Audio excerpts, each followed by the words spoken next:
Bir an evvel Kalimnos'u fethetmemiz icap eder. Elçi olarak ben oraya giderim. Hem kalede ne hazırlık yaparlar onları da öğrenirim.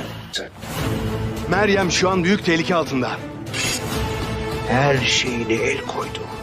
Canın da dahil. Onlar değil. Zorla girmeye kalkarsa vurun öldürün. Siper alın! Bundan böyle Oruç'un imtiyazını tanımıyoruz. Oruç İskenderiye'ye girdiği an tutuklanacak. Kanlı kılıcımın gazabını sen de tadacaksın. Sen onların davasına hizmet eden Meryem değil, benim kardeşim Maria olacaksın. Bizi tutuklayamazsın. Götürün şunları! Sen de geleceksin Oruç. Asıl düşman sizsiniz.